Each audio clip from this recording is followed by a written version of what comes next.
morning, ladies and gentlemen. Welcome to the Q4 FY20 earnings conference call of Mahindra Holidays Resorts India Limited. This conference call may contain forward-looking statements about the company, which are based on the beliefs, opinions, and expectations of the company as on date of this call. These statements are not the guarantees of future performance and involve risks and uncertainties that are difficult to predict. As a reminder, all participant lines will be in the listen-only mode, and there will be an opportunity for you to ask questions after the presentation concludes. Should you need assistance during the conference call, please signal an operator by pressing star and 0 on your touchtone phone. Please note that this conference is being recorded. I now hand the conference over to Mr. Kavinder Singh, Managing Director and CEO of Mahindra Holidays Resorts India Limited. Thank you, and over to you, sir. And a very warm welcome to our Qtr4 FY20 and full year earnings call.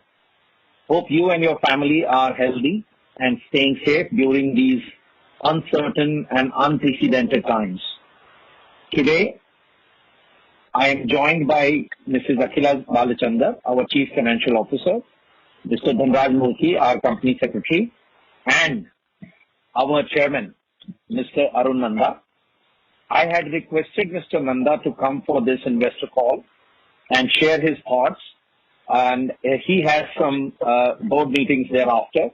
So I am very, very happy, and it's my honor and pleasure to bring Mr. Nanda on the call. Over to you, sir. Thank you, Kavinder. First of all, let me add my welcome to all my dear friends. And I join Kavinder in his prayers that you, your families, and all your near and dear ones remain safe and healthy during these difficult times. As I have been saying, in my 70 years, I have not seen such difficult times, but we hope and pray this too shall pass. I don't want to take too much time on that, and we can talk about later. I just want to go back to 11 June 19, when I, after a long time, came and spoke to you at an investor conference at the Four Seasons Hotel. And the reason for doing that was a big change in our accounting policy, which had upset us all because we were allowed to account for only 4% of our profits, of our turnover, where majority of the sales, of the costs of sales had to be booked.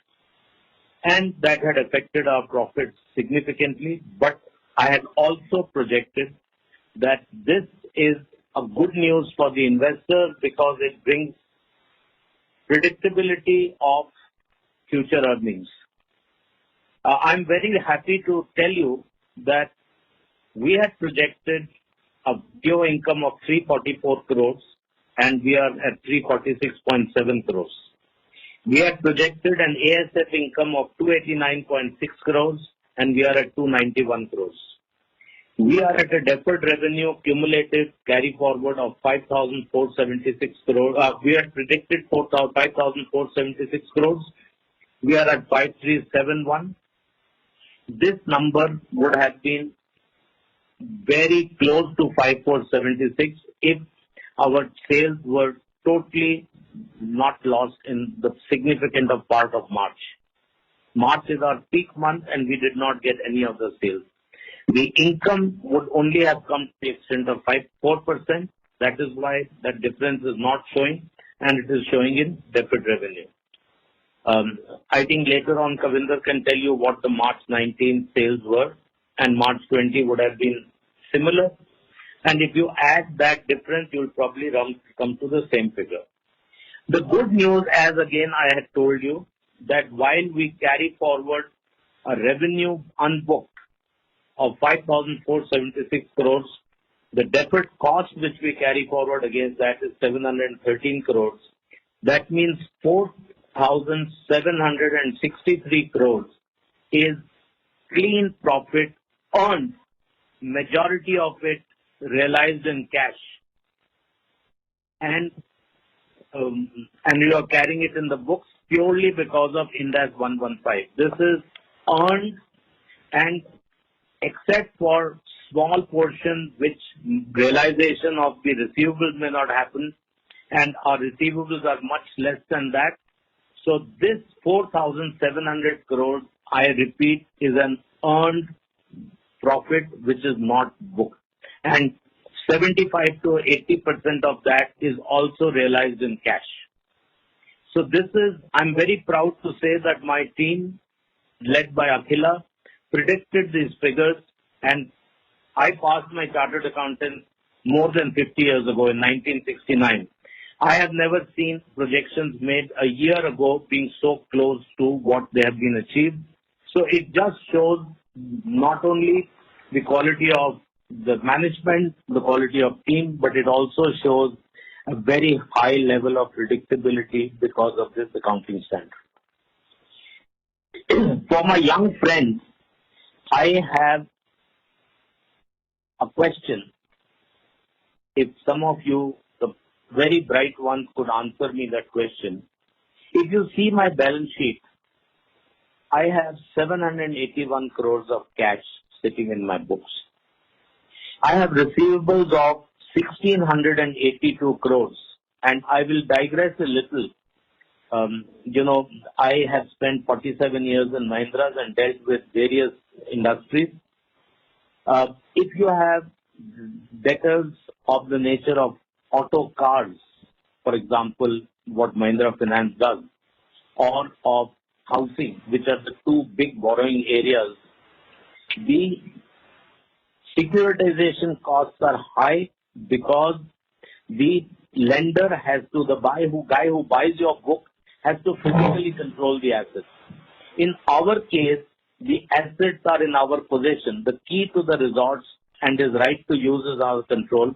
That is why, although we've not had any need to securitize those receivables, but I can tell you that if you want to securitize the 1,682 crores, we will get rates at least 200 to 300 basis points lower than what our other people who securitize their books pay for.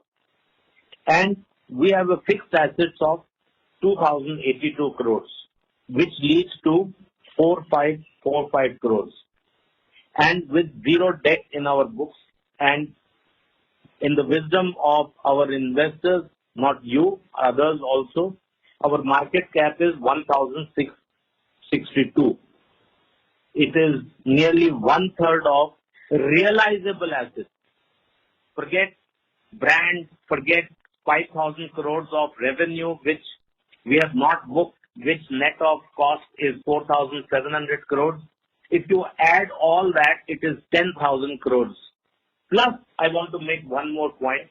The written down value of our resorts is 700 crores. Today, it costs Kavinder more than 1 crore of rupees a room to build a resort. And we have 2,157 rooms in our books.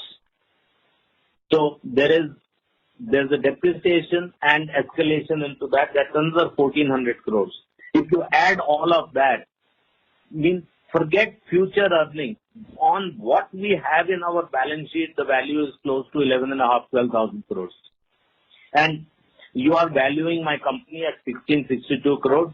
I'm an old man. I did not know analytics at our time was not there, but I would like to be educated about that one day. And this does not include HCRO, which we own 100%, and I will come to HCRO. I'm not going to talk in details about operations, but I treat this pandemic as Samudra Manthan, which you may have read in our Hindu mythology. There will be Vish and there will be Amrit. And I am reasonably sure that Mahindra Holidays is going to benefit from that. Kavinder will expand. I just want to make 2 points. One, domestic tourism is going to increase. And the second is we have a very strong base of committed members. Kavinder, I believe you are going to talk about this in detail on what the future looks like and all that. Yeah, okay. Yeah. Most of you, and I'm using the word most of you, had very strong apprehensions when we took over HCRO. I want to give you some data to tell you when we bought this company in the previous year loss in September 2014 was 9.68 million. In our first year of operation, the loss was 7.21 million because we were there for the part of the year. In F18, 4.72, we had made a profit of million. F19 results, as I told you last year, were affected because there was a contractor who went bankrupt and we had a problem and we had to write a significant amount of this. And this year, the March has been totally wiped up, and March is the highest skiing season, and we lost our resort income and timeshare sales at the month of March. In spite of that, from a loss of nearly 10 million, we are down to, should have made a profit of 4 or 5 million. But even in spite of all that whole month of March being written off, we have still made a small profit and we have not made a loss. I want to give you another good news, because anybody who will value HCRO will take EBITDA multiple and deduct the debt. When we took over the company, the debt was 51.7 million. And today, the debt is 19.6 million. So that means we have paid over 32 million of debt. If you give no credence to the EBITDA growth, which you have to give, then also the value of that investment has gone up by 32 million, which is 50% of what we have invested. It will become 150%. If you take the EBITDA growth into account, you will come to a very different figure, but I don't want to tell you that. But I just want you to analyze, and those of you who want to understand this are free to take time from Akhila and understand, and she will take you through those figures. Akhila, was I right in my figures? Yes, sir. That is perfectly correct. Okay. I want to share another piece of information with you. Both at HCRO and Mahindra Holidays, resorts were used as something which was required to sell timeshare, and the profit was supposed to come from timeshare. When we took over HCRO and when Kavinder took over Mahindra Holidays, I had made a request that we should get these resorts to close to break even without taking the ASF income, because the ASF income is actually for maintenance of resort. I said only from FIT sales and sale of food, services, etc. you should do that. And I'm pleased to say that but for March resorts being closed, we would have been close to the break-even, and I think Akhila has some figures in this thing. And these used to be double-digit losses in the earlier. So it is not only other operations, we have tightened a very large potential source of income, and going forward, these are things which will help us. I want to draw another thing to your attention, which Akhila, please correct me or you can expand later. In our consolidation, there are two large items. There is a forex hit of 23.6 million, and there is a 116, the change of accounting for lease, hit of 20.24 crores. I want to tell you that the loan that we have got from a holiday club in one of our subsidiaries is backed 100% by forex assets. The assets are in euro, the debt is in euro, so there is a natural hedge. Till 2016, the accounting standards allowed you to do hedge accounting. If the asset and the liability were both in foreign currency, you could net the two of us. So then this 23.6 would not have come. In 2016, they said you cannot take the upside, but you have to take the downside. And this is, I'm on record, this 23.6 is not a cost because the underlying assets are in foreign currency.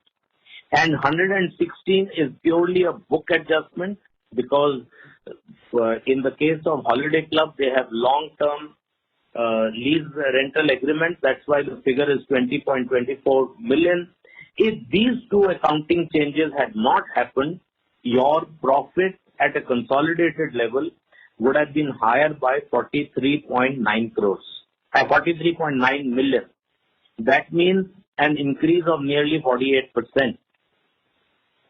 In these times, to achieve this is really creditable for Kavinder and his team.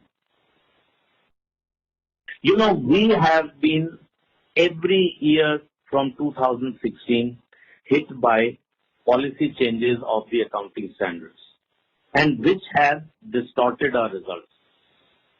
I would request you to please look at the inherent and not the book. Like a lot of people have, a lot of newspapers have said we made a cumulative loss of 166 crores. You know, it happened with every company because the deferred tax asset was created on the basis of 35% tax, and now the carried loss will be 25. So it is not a loss. You will have to pay lesser tax. So you are carrying the benefit to that extent. Let me end by giving you one good news. That in going forward, because of this 35-25, as the VO income gets transferred to P&L account, your tax, post-tax profit will have an advantage of 10% because we will pay 25% tax as against 25 odd against 35 odd. And there is another good news which you will see when the detailed accounts come up. As prudent Mahindra company and prudent auditors, we have provided for tax on 60-40 basis. But we know, and our legal advisor, tax advisors confirm, that now with the introduction of ICDS, our taxation should be done on the basis of book accounts. And they cannot take an arbitrary figure of 60, 40 or 100% of the income. You have to take what. If that happens, for few years going forward, we will have no cash outflow on tax because of the 60-40 that we have done. And I don't want to get into details. Akhila, if you want to understand, Akhila will get you things. But I'm telling you, these are positives that are, I would say, reasonably possible.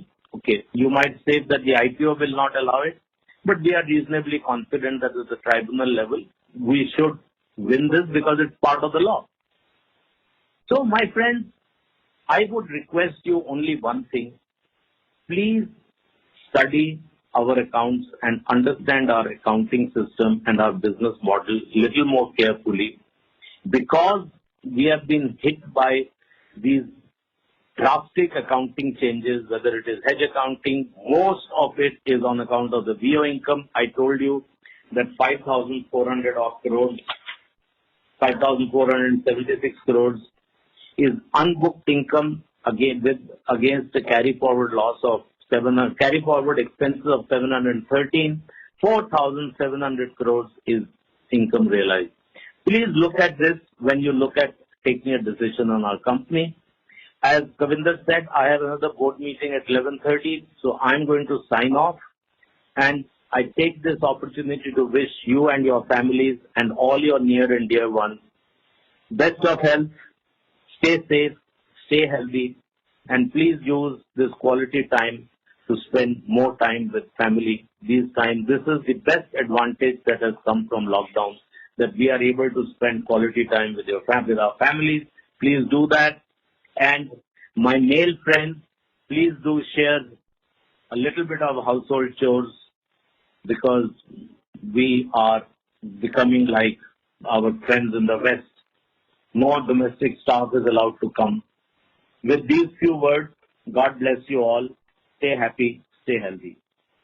Thank you. Over to you, Kavinder. Okay. Thank you very much, Mr. Nanda. And I think this was a great opening. We have a big perspective which is coming in from our chairman. And I would now move on to take you through the views that we have at Mahindra Holidays. and I will talk a little bit about Holiday Club also.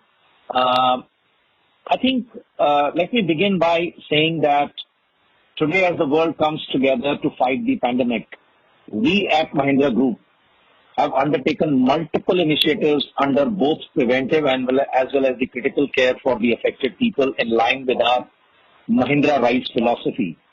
As you know, we have developed low-cost respirators to supply to hospitals. We have offered our resorts as temporary care facilities to fight against the pandemic.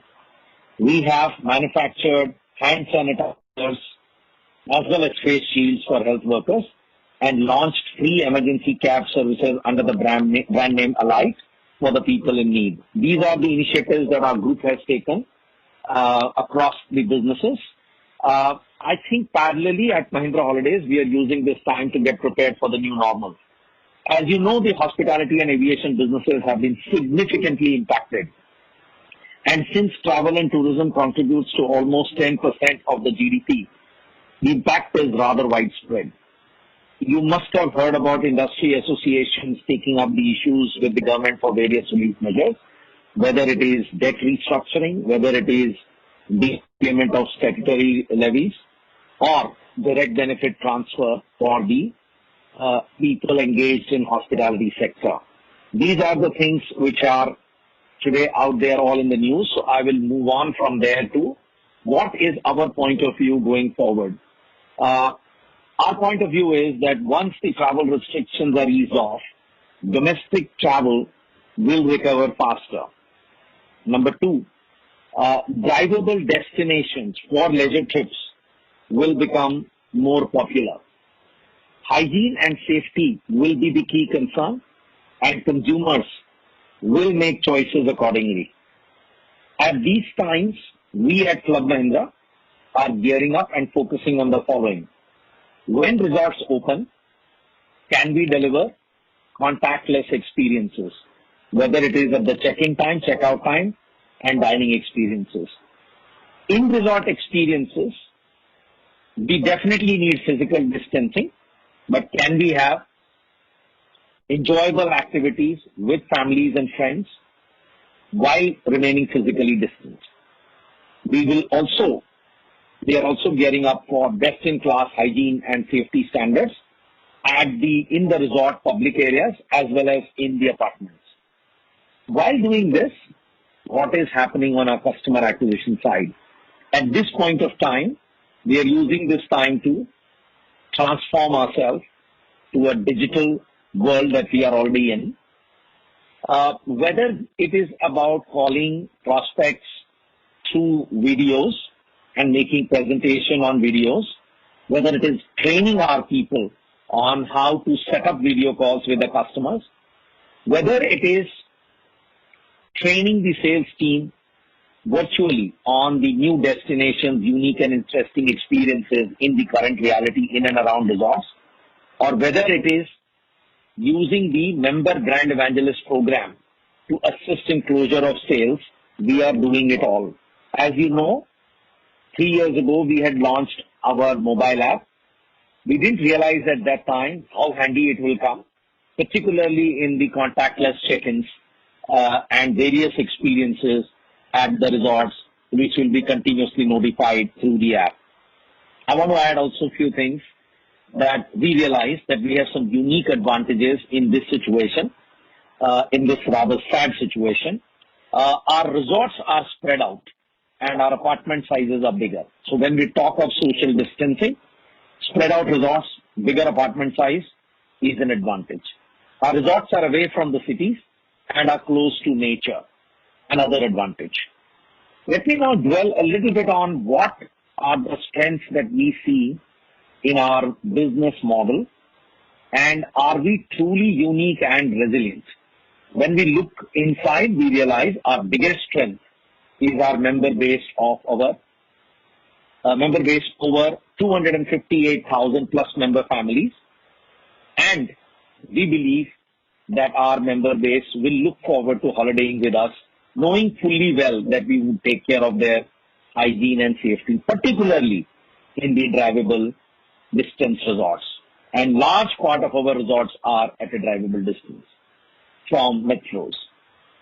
They are aware that we will be ensuring that while they are at our resorts, we will still deliver the magical moments while keeping physical distancing in mind.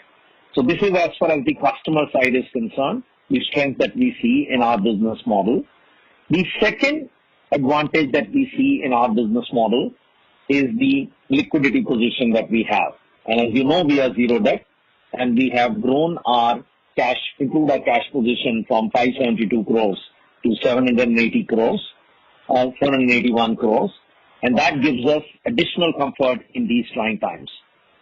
Our deferred revenue pool, which Mr. Nanda had talked about, is upwards of about 5,476 crores, and most importantly, it gives clear revenue visibility, and we have mentioned this in our investor deck also for the forthcoming periods, and this we had mentioned in our 11 June call will significantly improve profitability, and this is something that we see playing out.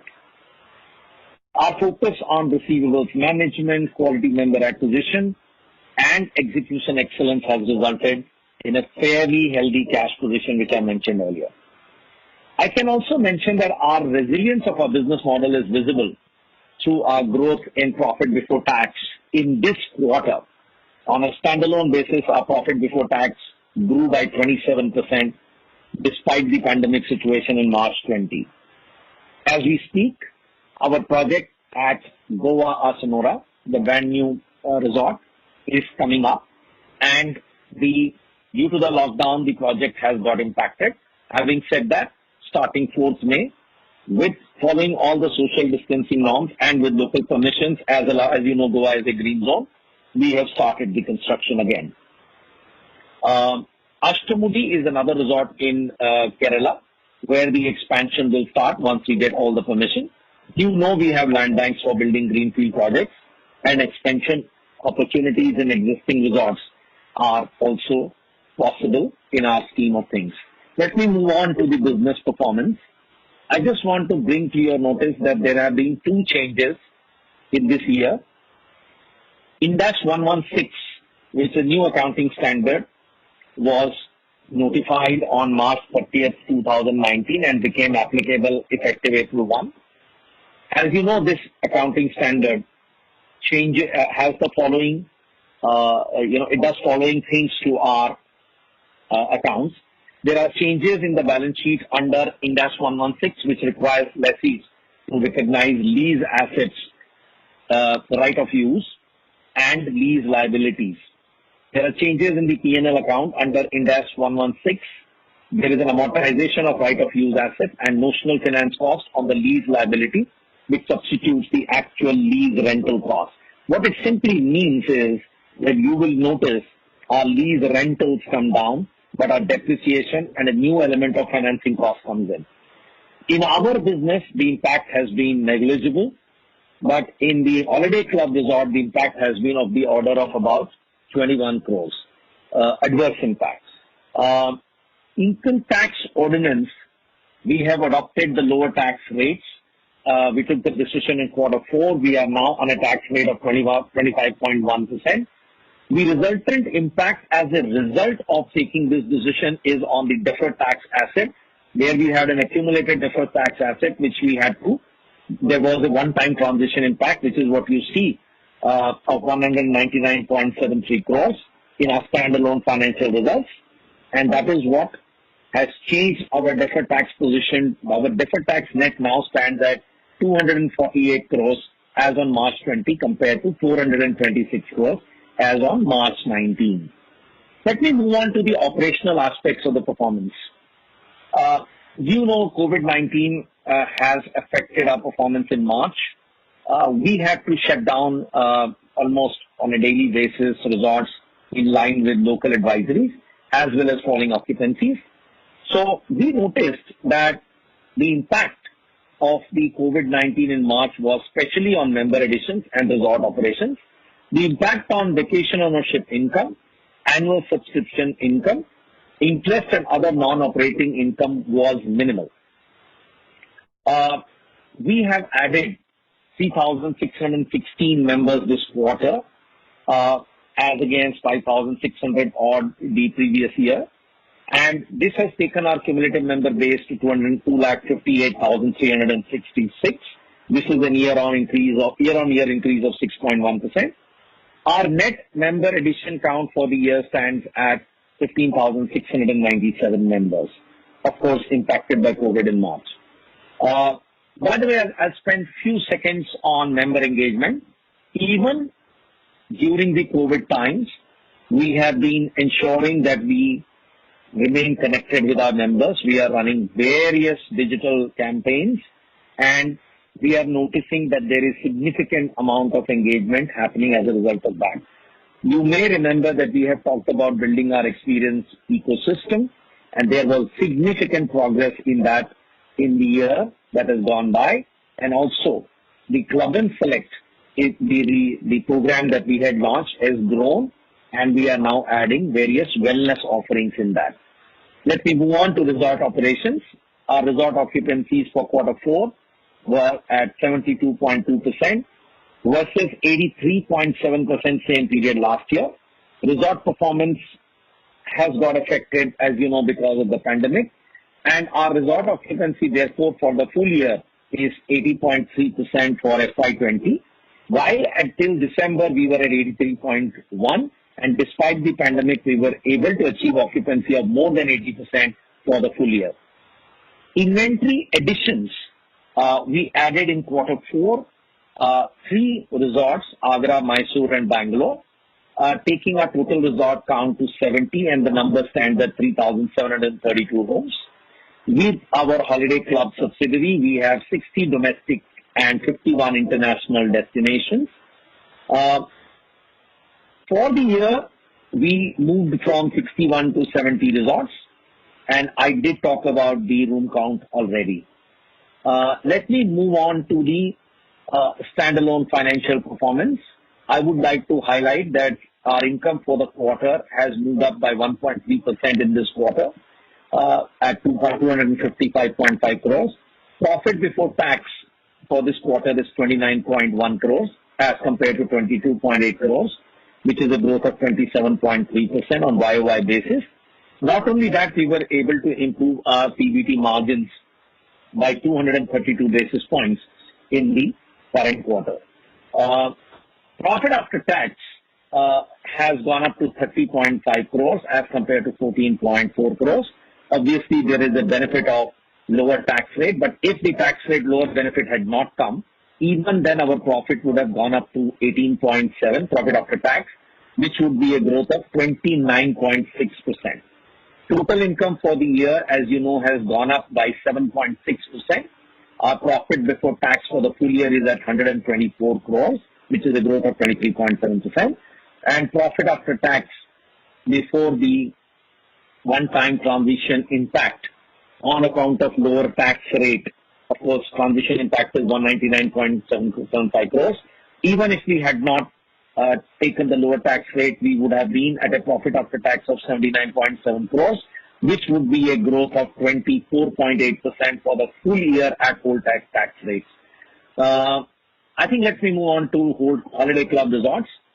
The operations of our Finnish subsidiary, which includes majority of resorts in Finland, spa hotels and resorts in Finland, as well as in Sweden and Spain, were adversely affected due to COVID-19 during March 20. As was stated earlier, this is a peak season, particularly in Finland, and that has impacted the performance. Having said that, if you look at the year-to-date figures, which is all uploaded on our website, there was a significant improvement in performance in Holiday Club Resorts till December 2019, and we were doing well in January and February also till March affected the performance. As you can see under the Finnish accounting standard, the Q4 revenue was 39 million euros as against 46.7, and so we attribute about 7.8 million euros contraction in turnover due to the COVID-19 effect. The profit before tax is therefore at 0.8 million euros for Q4, despite the impact in March, as against 5.2 million euros for the same period last year. I think it is very obvious if March had not impacted the Holiday Club Resorts performance, we would have something very, very significant to talk to you about. For the full year, the spa hotel turnover has increased by 3% despite taking a big hit in March. And this was backed by higher occupancy and growth in revenue compared to FY19. Finance cost has reduced by 0.45 million euros as loan of 5.5 million euros has been repaid in the current financial year. The good news for us here is that our debt is down by 32 million euros from the time we acquired this company. And the consolidated turnover for the full year as a result of the COVID is slightly lower at 631.4 crores as against 656.6 crores for the same period last year. And the profit after tax as a result of this, the impact that we saw in COVID is therefore at 38.82 crores versus 52.3 crores for the same period last year. If I look at full year, the good news for us is that we delivered 48% growth year-on-year basis. If I exclude the Ind AS 116 and the forex adjustment that Mr. Nanda was talking about, that's a very significant growth in performance at consolidated level. Just for your knowledge, consolidated profit after tax before one-time transition impact on account of lower tax rate is rupees 65.5 crores as compared to 59.6 crores last year. At this point of time, I thank you for joining this call and we are all available for the questions. Akhila and myself are available to answer any questions that you may have at this point of time. Over to all of you. Thank you very much. We will now begin the question and answer session. Anyone who wishes to ask a question may press star and 1 on their touchtone telephone. If you wish to remove yourself from the question queue, you may press star and 2. Participants are requested to handsets while asking a question. Ladies and gentlemen, we will wait for a moment while the question queue assembles.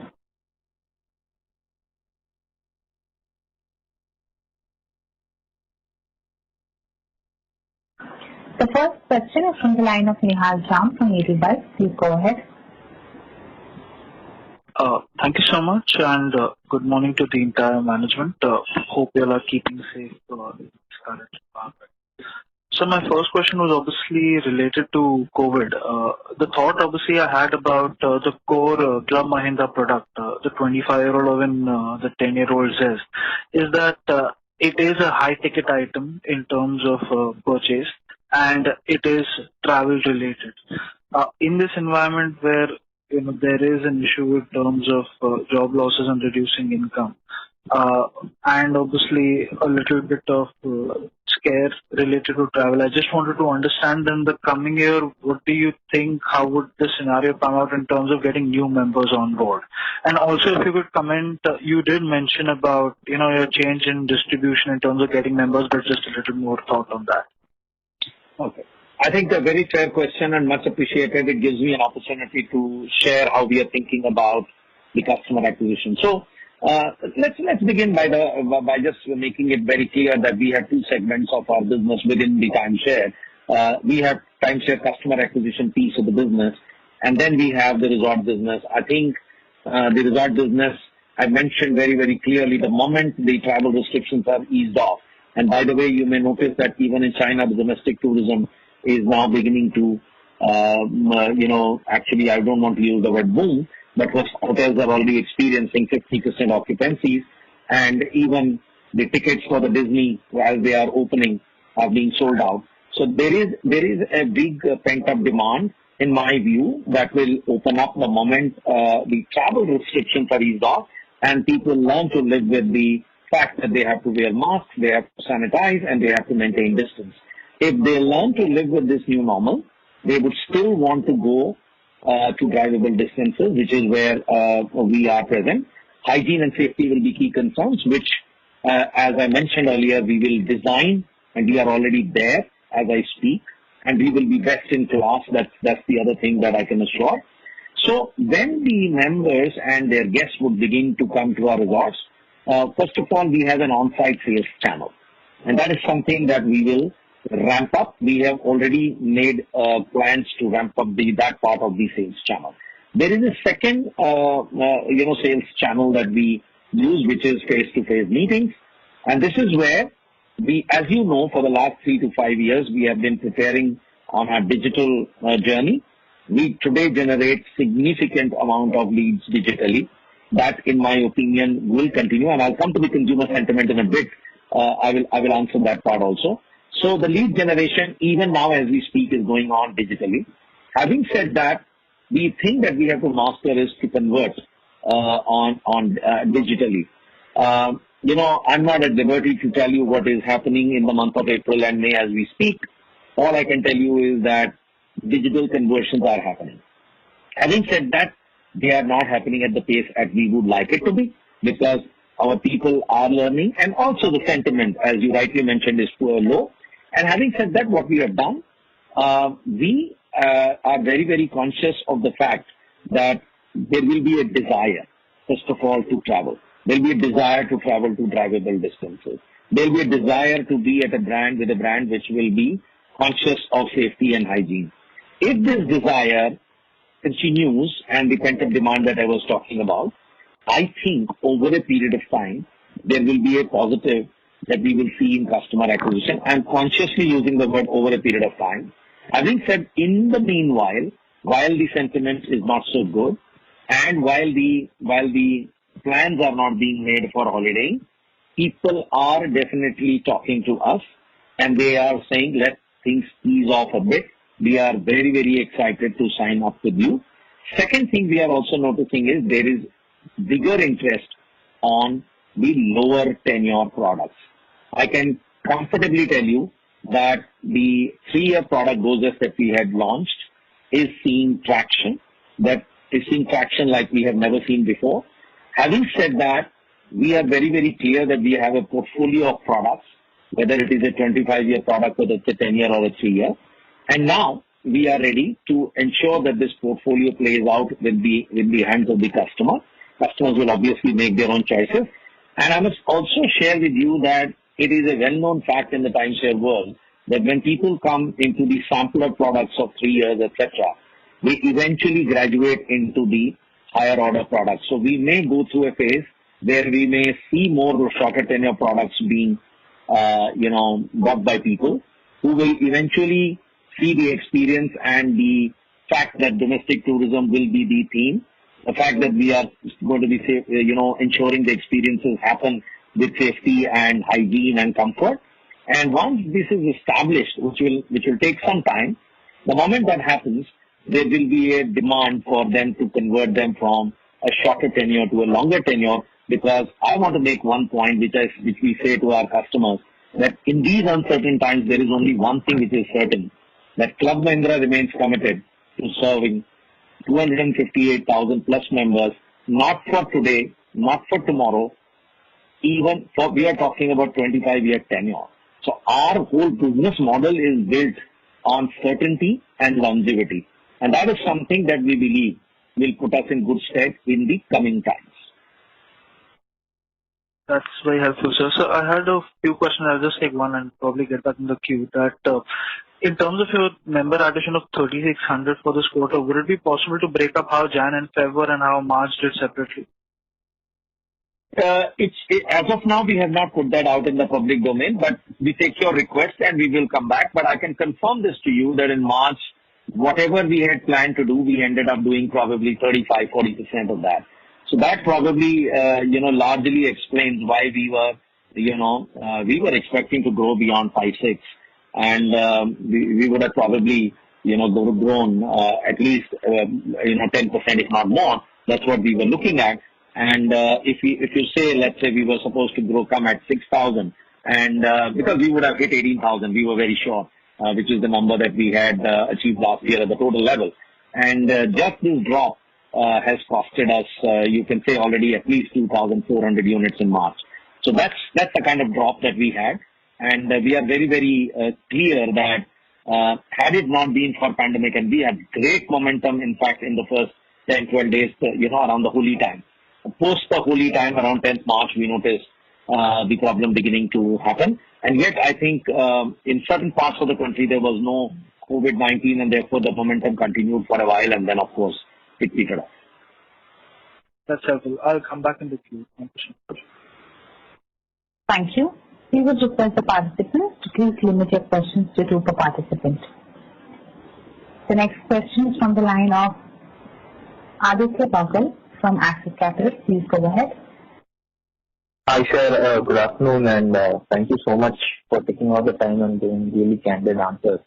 Sir, I had 2 questions. One is when we look at the overall member base, right, 260,000 odd people, and assuming 2 weeks of loss of ability to take a vacation, it essentially implies that we have 40,000 odd weeks that we will have to satisfy either during this year or next year. Just wanted some thoughts around how we are going to sort of reimburse the membership. And if possible, what could be the cost? Okay. So first of all, I want to give you the comfort there is really no cost. Let me tell you how it works. So in our case, members can accumulate up to 3 years of their room nights. So we typically have members who have 7 nights. They can actually accumulate up to 21 days.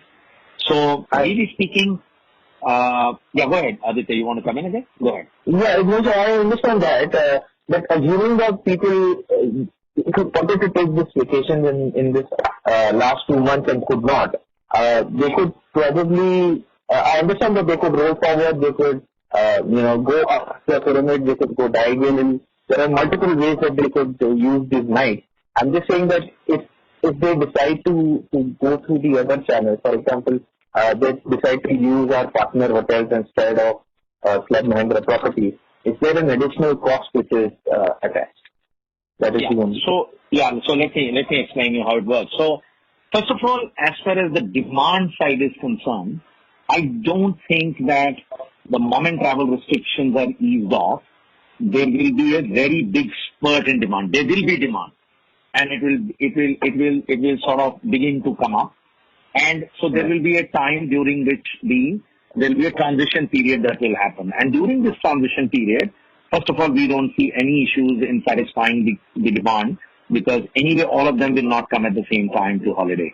And considering the fact that the peak season, April, May, June, is more or less getting over, we are entering anyway into a lean season, which is in July, August, September. There our occupancies are typically low. And just in case there was this pent-up demand and it came in July, August, September, we are well geared to handle it. Having said that, the partner hotels will also, of course, open. We have this inventory exchange program that we have.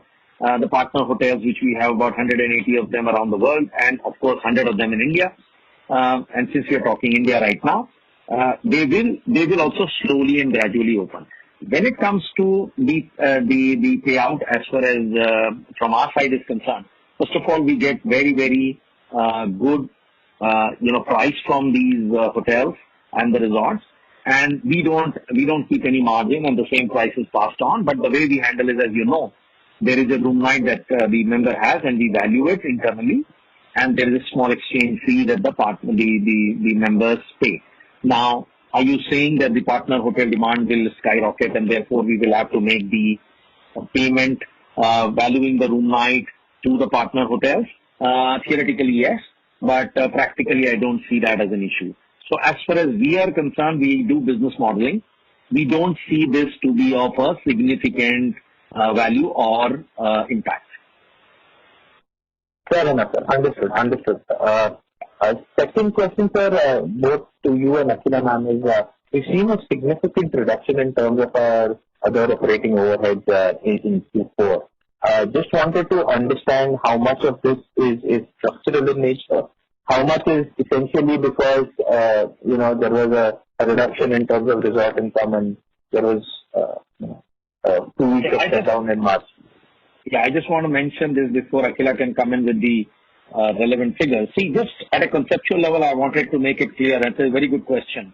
And I just wanted to let every participant know that in our business, and this is a strength that we again have, which we didn't talk about, a very large part of our costs are variable, actually.